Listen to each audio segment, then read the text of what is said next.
Sex is a battlefield. Animals will go to every extreme to mate and ensure their survival. Without sex, a species is history. Its genes a dead end. From violent couplings to sperm wars, to mating rituals, and finally, amazingly, to love. Sex drives evolution, and evolution drives sex. In nature, it really is all about sex.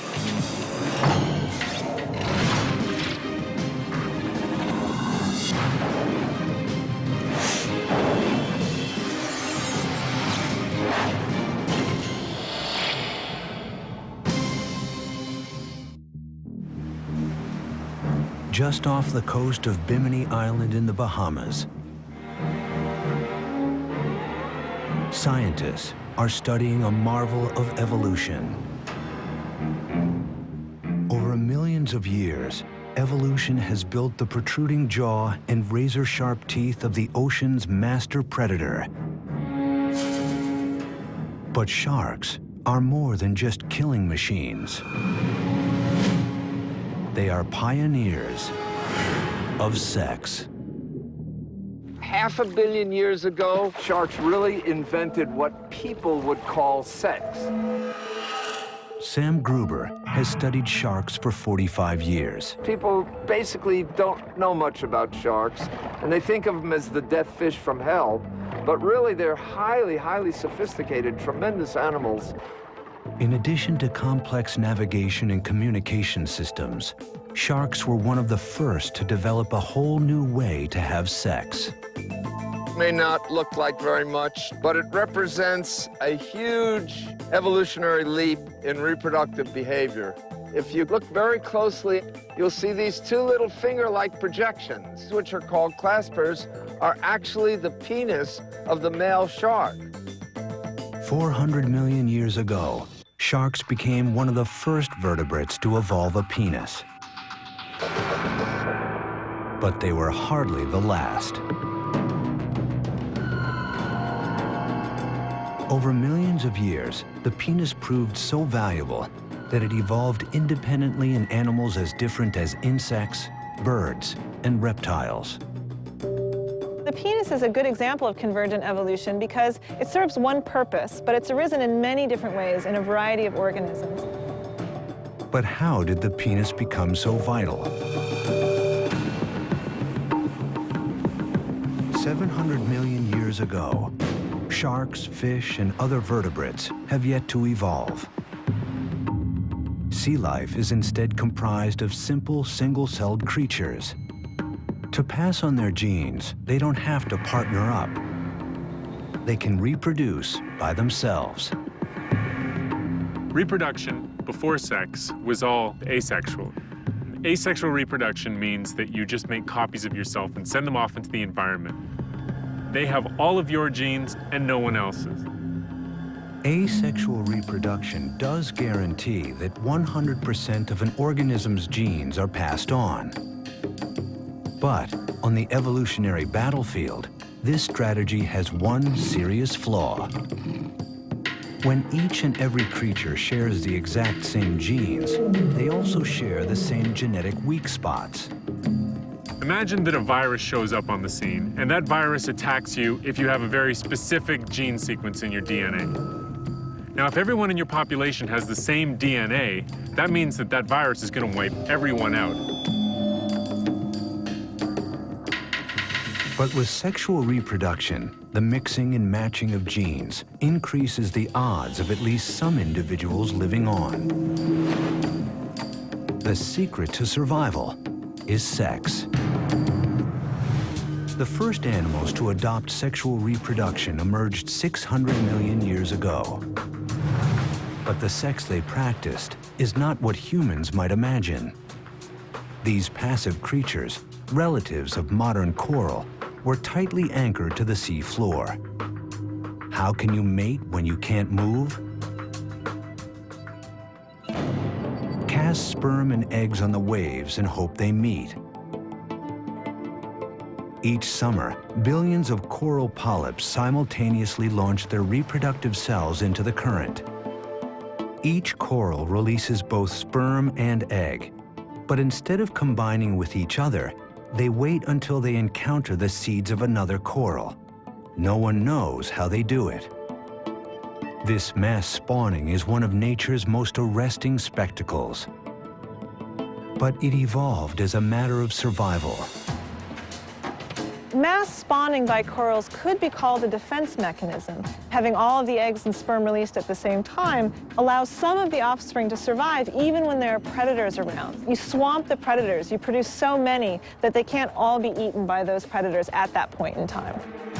For stationary animals, casting DNA into the ocean may have been the only way to sexually reproduce.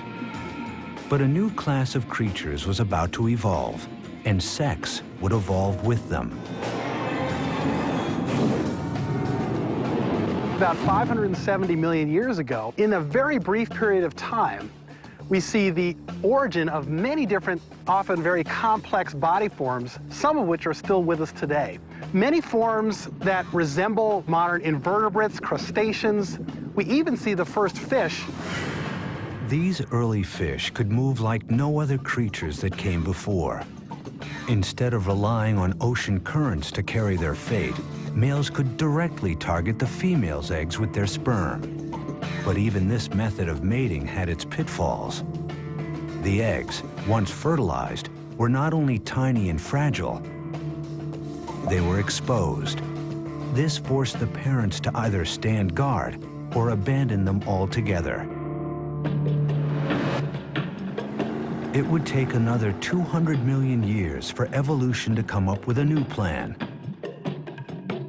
which is where sharks come in.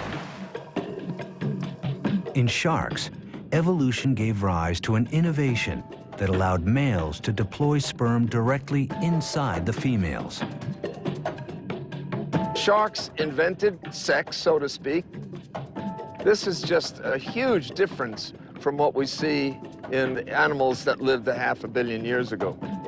Instead of two fish just randomly spraying their eggs and sperms out into the water, helter-skelter, these animals have to actually come in contact.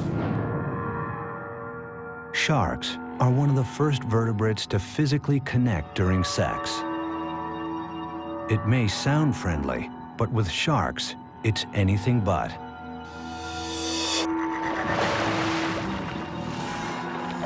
Cute guys, right?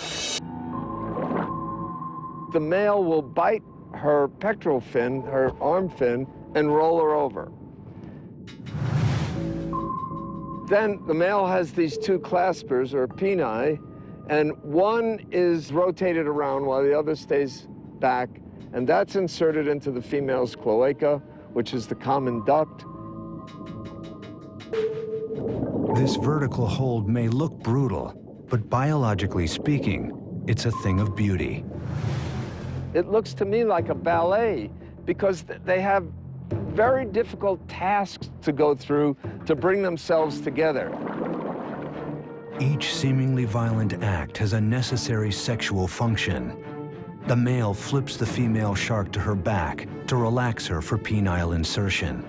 He sinks his teeth into her skin to trigger her ovulation. She's even protected from his gashing. Female sharks have skin twice as thick as male sharks. They have amazing healing properties. They can have huge lacerations, which would kill a human, and they're perfectly fine with it. But the crucial innovation of shark sex is the penis. Once the male is firmly attached, a spur at the appendage's tip prevents it from slipping out. A sac in the male's abdomen fills with seawater and propels the sperm directly into the female's womb, where eggs await fertilization. So not only did they invent copulation, but they also invented getting pregnant. That is to say, internal fertilization. This represents a whole new stage in reproductive biology. Internal fertilization has been a foundation of sharks' 400 million year reign as the ocean's top predators. Not only does it protect their developing eggs from enemies, it leads to the birth of large, fully formed pups that are literally born to kill. For hundreds of millions of years, animals would remain confined to the Earth's oceans. 370 million years ago, a unique lineage of fish began to move towards land. Called tetrapods, they evolved legs from fins. In time, those legs became sturdy enough to let them move out of the water. But this new world presented new problems. If you look around today, there are creatures that spend all their time on land. But to do that, you have to have a whole lot of tricks. You have to be able to lay eggs or give birth to live young. If you are laying eggs, your eggs have to be waterproof. The fish ancestors of tetrapods simply dropped sperm into the current to fertilize eggs. But that wouldn't work on land. So one group of tetrapods, the ancestor of reptiles and mammals, successfully changed their method of reproduction. As sharks had before them, reptiles developed internal fertilization. And then they went beyond, evolving an extraordinary adaptation to protect their young: the amniotic egg. This marvel of evolutionary engineering not only nourished the developing young within, its hard shell kept the egg from drying out. The amniotic egg gave reptiles the ability to conquer land, reproducing, spreading, and growing on a whole different scale. And for the dinosaurs, this scale would be a big problem. When you're 40 feet long and weigh 6 tons, how do you do it?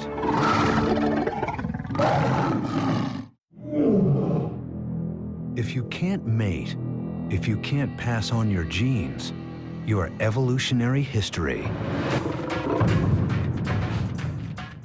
But what happens if your own size gets in the way of mating? Some dinosaurs evolved to be the biggest animals ever to live on land.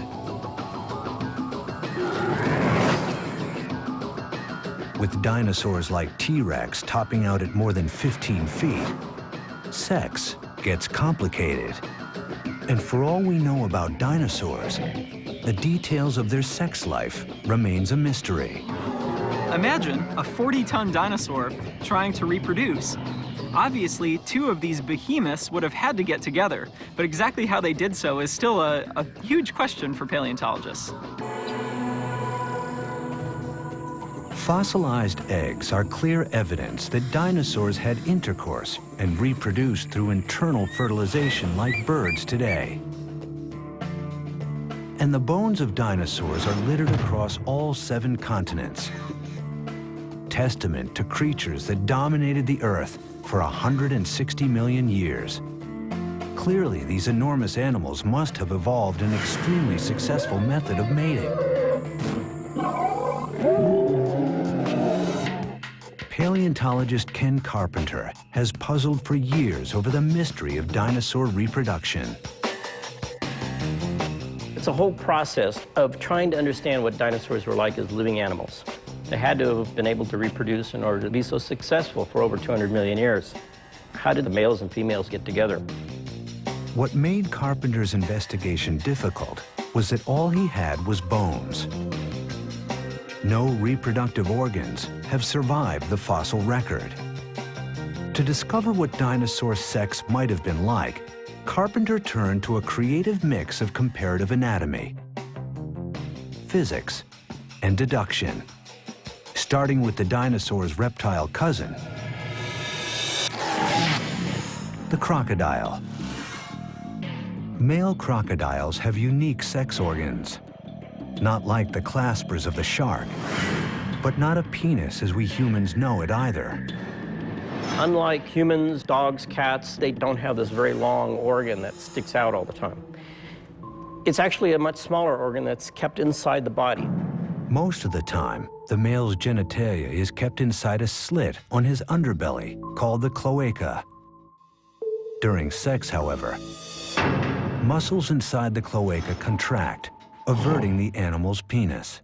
Just 3 inches long in the 12-foot crocodile, the male must insert this tool into the female's cloaca to deposit his sperm.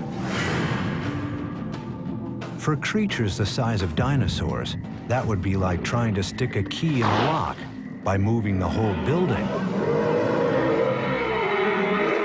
Was it possible? To find the answer to that question, Carpenter turned to another present-day creature, one that shares the dinosaur's problem of how to fertilize an internal egg, despite its enormous size. The elephant.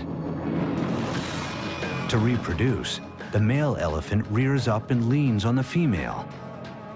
But doing so puts a huge amount of weight on her back. Over time, this pressure causes permanent damage, creating small fractures in the female's backbones. If dinosaur sex took the same form, Carpenter should find similar fractures in their fossils. This vertebrae here comes from a duck-billed dinosaur. Possibly this breakage was due to the male climbing on top of a female during sex. Well, maybe, but we'd have to know what gender this vertebrae is. And if it's a male, it would mean one male trying to mate with another male. Maybe that's why dinosaurs became extinct. I don't know. But the elephant-like rear mount posed a more fundamental problem.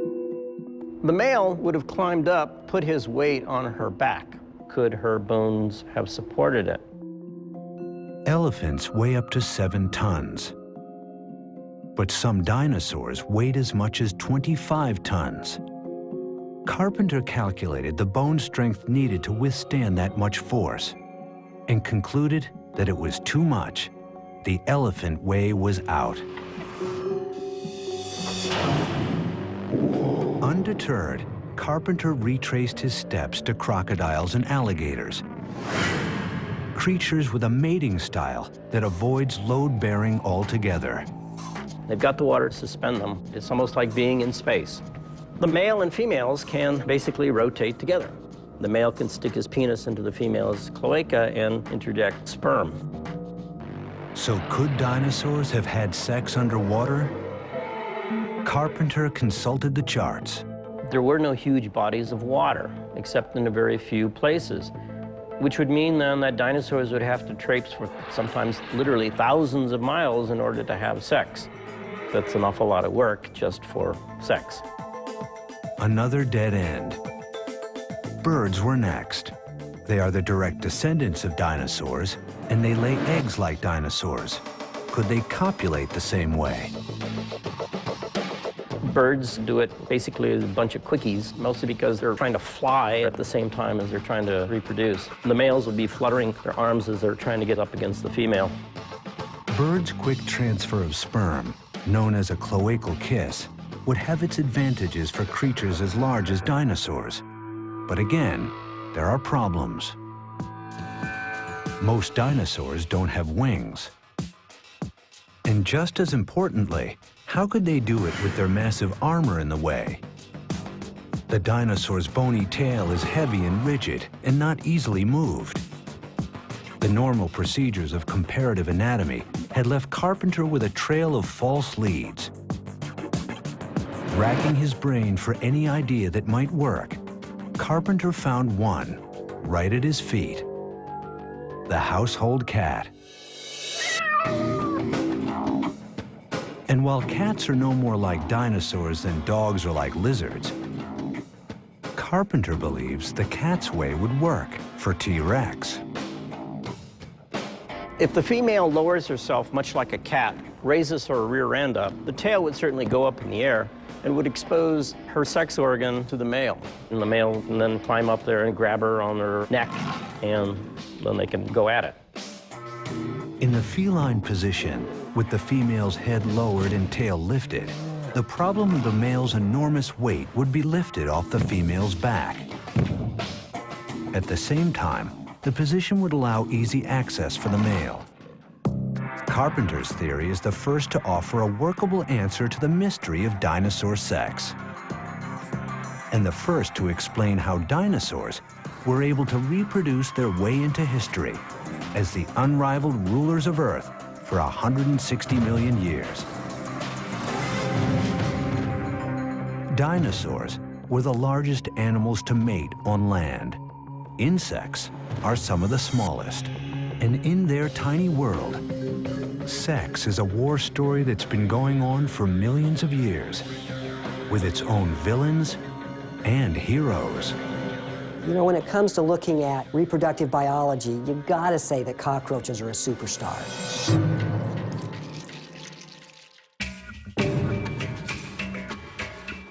"65 million years ago, an asteroid 6 miles wide hurtles down from the sky and smashes into the Gulf of Mexico. The impact signals the end of the dinosaur age. Their extinction claims half of all species, turning the Earth into a wasteland. But insects endure. How insects outsurvived so many other animals is still a mystery. Some scientists believe the asteroid's impact caused a temperature shift that put insects into hibernation. When they re-emerged, they flourished, developing new ways to reproduce at staggering rates. But in the insect world, sex is more than just reproducing. It's a battle of the sexes, a war over sperm.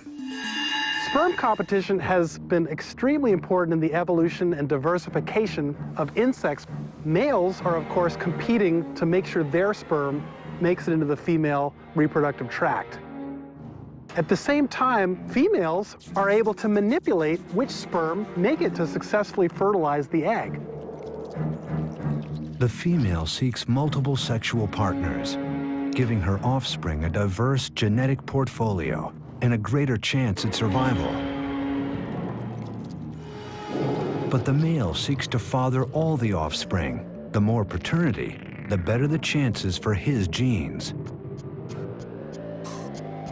What the male wants and the female needs are in conflict, and has spawned an evolutionary arms race,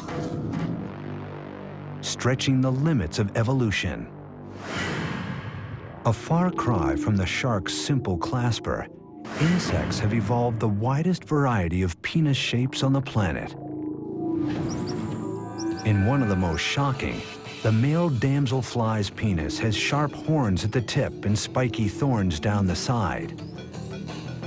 If it looks like a scrub brush, there's a reason. The male uses his tool to scrape out the sperm of his rivals before depositing his own. This technique removes more than 90% of the existing sperm, virtually guaranteeing the offspring will be his. And the males of other insect species take even greater pains to guarantee a return on their deposit. There's a great strategy that some insects and also some mammals have come up with, which is called a copulatory plug. And after a male mates with a female, some of the semen hardens and becomes a plug, and it prevents other males from being able to mate with the female. It's a pretty good strategy. But honeybees take it a step further, not just using a plug, they are the plug. Tens of thousands of male bees compete for the queen. Only one gets to mate with her. Think he's the lucky one? Think again. Upon reaching climax, his penis rips away from his body and becomes stuck inside the queen. He dies in order to lock his sperm inside her. But despite this ultimate sacrifice, female bees evolved a countermeasure, a way to pop out the plug, freeing the female to choose the sperm of another, maybe better mate. In bees, at least, females are winning the sexual arms race. But in other species, the males are taking the lead. In stick insects, males have gone beyond the removable plug, evolving into living chastity belts.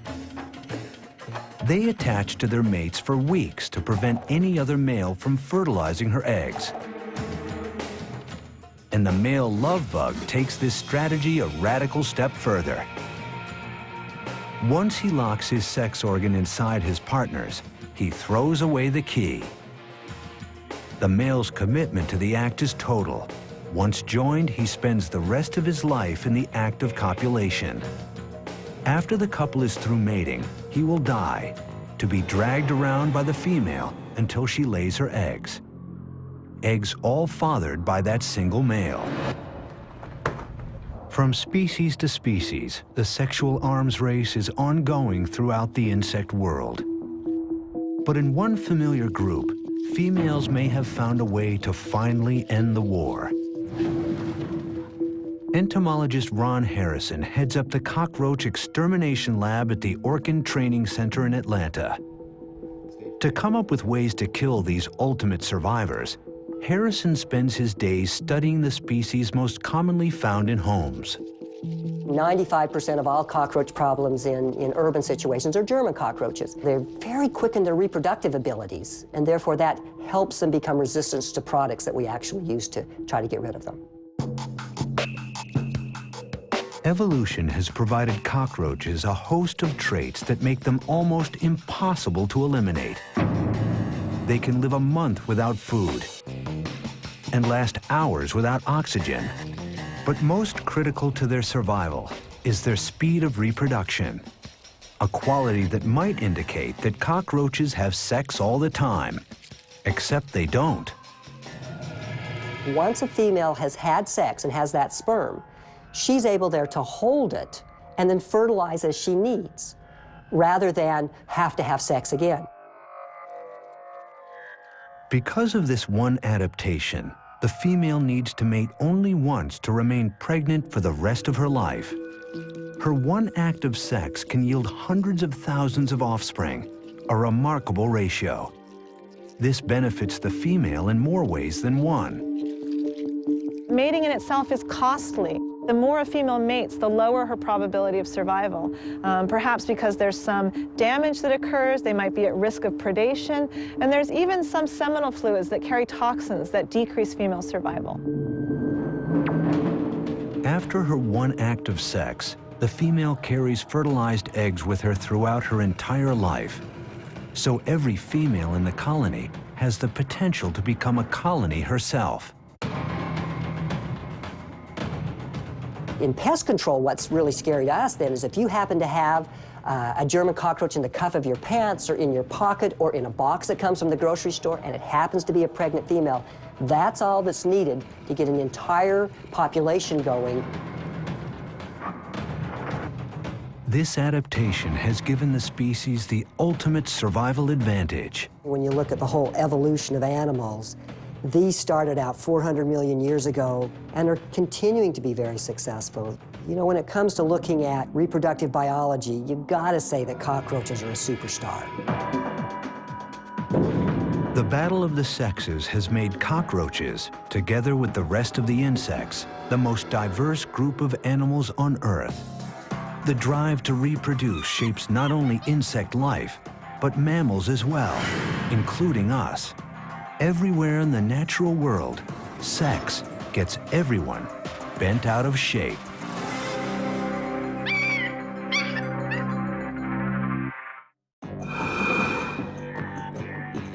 Animals will do anything to mate.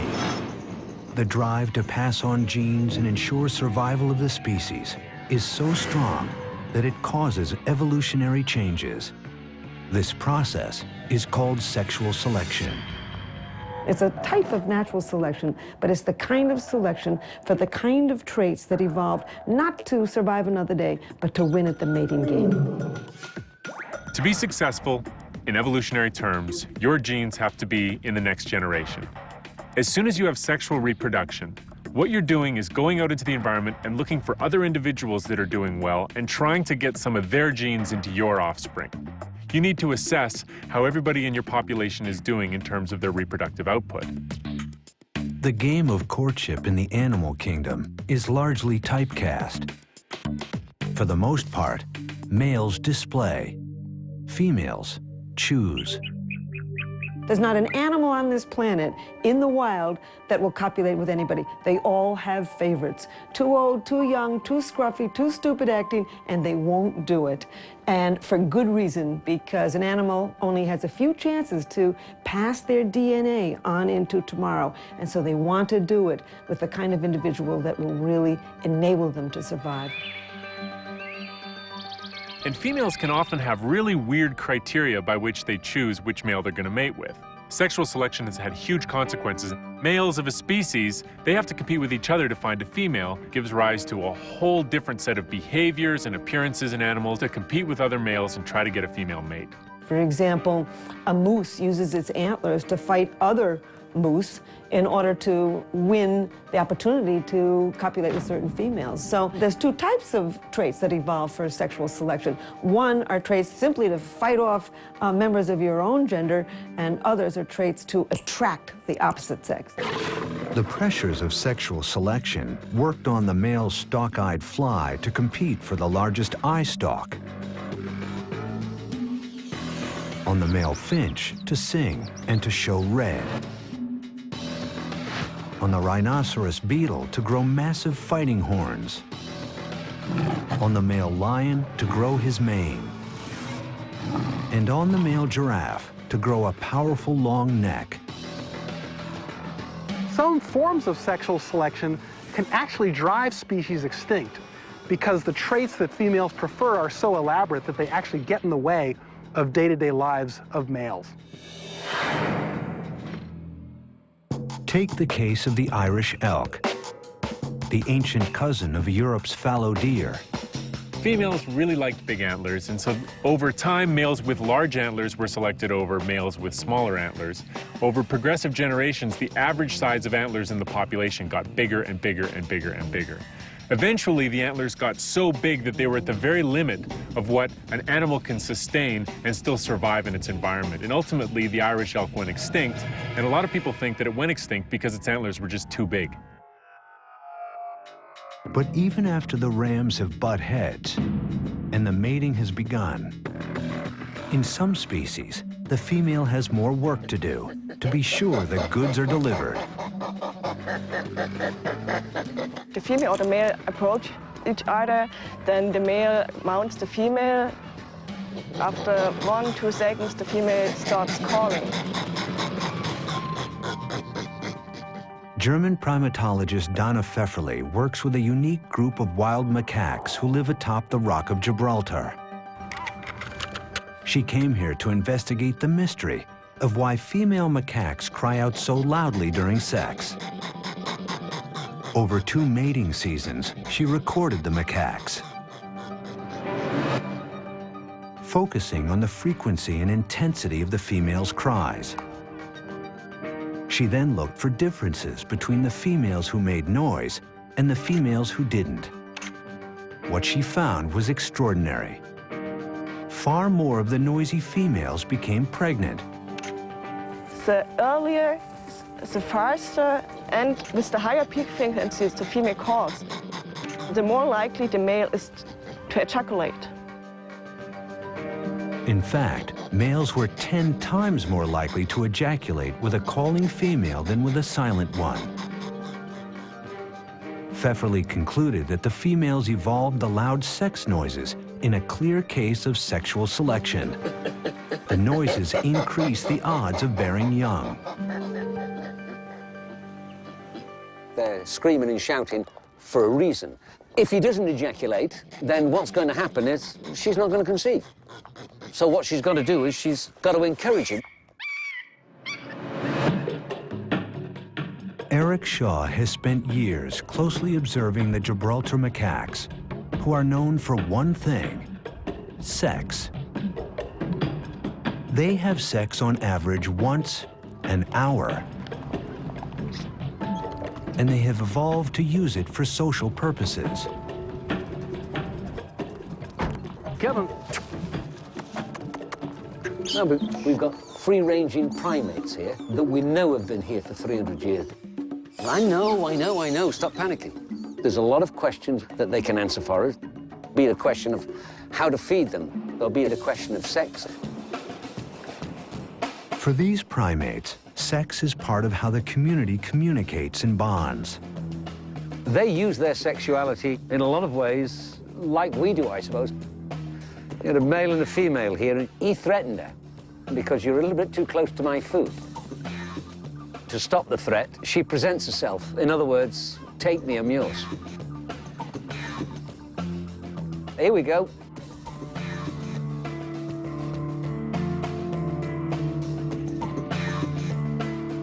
That was sheer, total submission and passiveness. She presented herself, I'm not a threat. He decided to go all the way this time and accept her submission. And now there's peace in the world. The macaque community needs order to keep their elaborate social network intact. There are little families within families, you know. One female will have 5 children over here, another will have 4 over there, but they need this protection, they need this cohesion, they need to move as a troop. With primates like macaques, sex moves beyond its primary function and is put to many different uses. The scientists call these behaviors sexual currency. Primates have developed sexual reproduction to an elaborate art. No longer is it just a physical coming together with no consequences other than reproduction. Now it's the fulcrum of many different aspects of primate societies. A lot of the primates will exchange food for sex, express power with their sexuality, express friendship with their sexuality. Sex is a very powerful exchange mechanism. The mix of sex for reproduction and social purposes evolved by primates like the macaque set the stage for the human sexuality that was to come. Humans would add one more most unusual layer to the evolution of sex. Human beings began to emerge as distinct from our primate cousins just a few million years ago. When our ancestors came down out of the trees and began to stand up on 2 feet instead of 4, they also changed some of their sexual anatomy. Helen Fisher studies the evolution of human sex. The female vaginal canal is no longer tipped backwards the way it is among chimpanzees. It evolved to move somewhat forward, probably for easier access during the missionary position.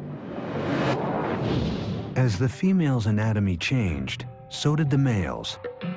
The penis had to reach deeper into the female's body, so it evolved to become significantly larger. Today, humans have the biggest penis of any primate and the most highly developed brain. I think that human beings made their biggest leap in terms of sexuality with the evolution of the brain. Over time, the human brain grew large, so large that its hard skull became a threat to successful reproduction. At some point during human evolution, we began to not only to stand up on 2 feet instead of 4, but the brain got to be too large for the birth canal. At that point, women began to have to bear their babies sooner so that they could get out of the birth canal. No one knows how long the first human mothers carried their young. But we do know that today, a 21-month pregnancy would be necessary for a human baby to be born as fully developed as a newborn chimp.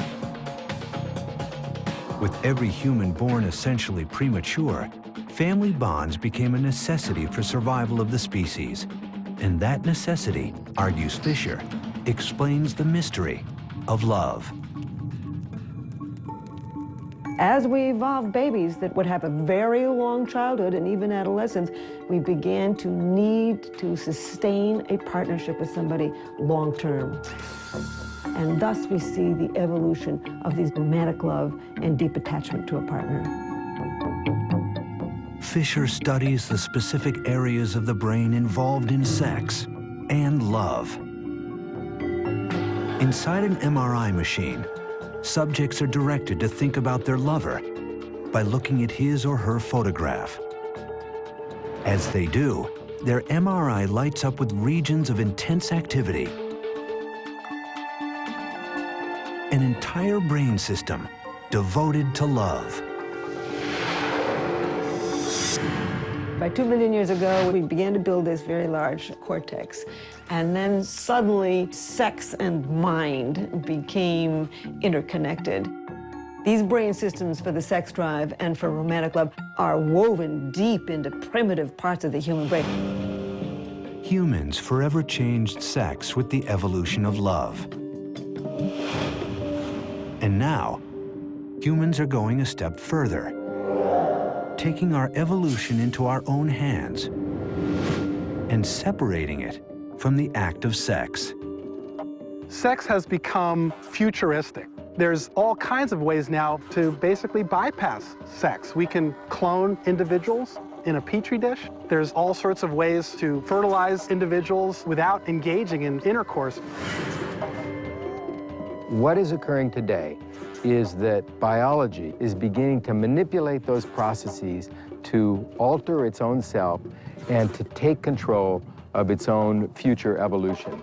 So it's becoming a very conscious thing, and 100 years, 200 years from now, as we move forward, the process of human evolution is going to be directed by human choice. Gregory Stock is a biophysicist and the author of a book entitled Redesigning Humans. He is an advocate of human genetic engineering. And I could see a time when it's viewed as just kind of careless to conceive of children by the old ways, where it's just some random meeting of egg and sperm. How could you be so careless about something as important as a child? Stock believes the logical first step will be genetic screening, a process in which couples will be able to bring their sperm and egg together in the lab to generate multiple embryos. Then pick the one with the most desirable traits. So I think it'll be the parents will make choices about their children that are a little bit different from themselves, but really resonate with their own personalities. If they're really outgoing, they'll want children that are outgoing. If they're really conscious about their own intelligence, they'll choose kids that have a little leg up in that realm. If they're really athletic, they're going to want an athlete. And I see an enormous diversity as we go out into the future. We already are living in the age of engineered reproduction. The first so-called test tube baby is now in her 30s.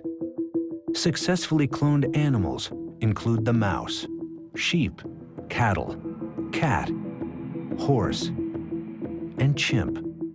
Theoretically, the technology to clone humans exists, but hasn't yet been used. For Stock, a future of engineered humanity would simply be a new phase in evolution, consciousness having evolved to the point where it can chart its own future. As you begin to have meaningful choices, things that can be done that people consider to be of value, for instance, a genetic screening so that you can be absolutely certain that your child is going to be very, very healthy, then I think you're going to get these technologies used in a very, very broad fashion. Natural selection has made some bad choices in the past. An awful lot of people have very bad backs. They've got bad shoulders. They pull out various parts of the body because it's not yet perfectly evolved. And if we could make some changes in selection so that we get rid of genetic diseases, it would be an improvement. As humans move to take the reins of their own reproductive evolution, a vital debate has begun. Genetic engineering in humans is a very risky activity. The problem is that by introducing variation, we might not know what all the consequences will be. We may insert a gene that we think causes one effect, but in fact it will cause other effects and disrupt the normal functioning of our chromosomes. Of course there are going to be problems. There are always problems with using technology, especially potent technology. But that doesn't mean we shouldn't go there. It's going to be a very messy, a very chaotic, a very unpredictable process. And to me, it's just the next stage of evolution. Taken to its logical extreme, in the future, the act of sex may have no place in human life at all. But for most scientists, the thought that the human animal would drop a behavior that is the product of millions of years of evolution is highly remote. Genetic engineering is far from the end of sexual reproduction. We are far from evolving beyond sex. I don't think that's ever going to happen. As long as there is life, it seems there will be sex.